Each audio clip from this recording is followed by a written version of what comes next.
CPM এর প্রার্থীরা মনোনয়ন জমা দেওয়ার জন্য প্রস্তুত হয়ে বসে আছেন, কিন্তু বিজেপির দুষ্কৃতীদের জন্য মনোনয়ন জমা দিতে পারছেন না। নির্বাচন কমিশনকে দায়িত্ব নিতে হবে, পুলিশকেও নির্বাক থাকলে চলবে না, বললেন সিপিএম এর রাজ্য কমিটির সদস্য প্রাক্তন মন্ত্রী মানিক দে। শনিবার আগরতলায় পুলিশ হেডকোয়ার্টারের সামনে বিক্ষোভ দেখায় সিপিএম।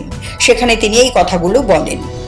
মানিক দের অভিযোগ করেন, 35টির মধ্যে 18টি ব্লকে মনোনয়ন জবাব দিতে গিয়ে বাধাপ্রাপ্ত হয়েছেন তারা। প্রার্থীরা দলীয় অফিসে বসে আছেন, কিন্তু মনোনয়ন জমা দিতে পারছেন না বিজেপি আশ্রিত দুষ্কৃতীদের জন্য। রাজ্য নির্বাচন কমিশন এবং পুলিশের ভূমিকায় তীব্র ক্ষোভ ব্যক্ত করেন তিনি।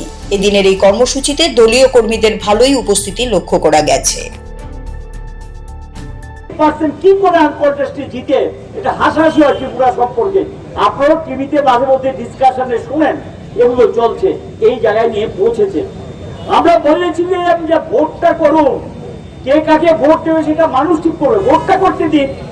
এবং সেখানে গিয়ে ভোট করবেন না 2019-এ একই ঘটনা পুনরাবৃত্তি করতে চলেছে।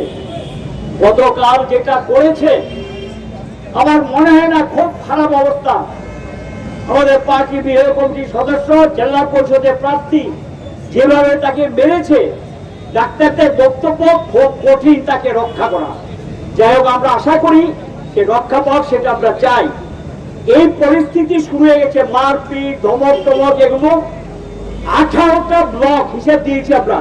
18টা ব্লক তারা জমায়েত করে এই জায়গা চত্বরে ঢুকতে দিচ্ছেন না। 35টা মধ্যে 18টা, বাকিগুলো আমরা বলি না, যেহেতু বাধাপ্রাপ্ত হইনি আমরা। CRI TV, channel for news and entertainment.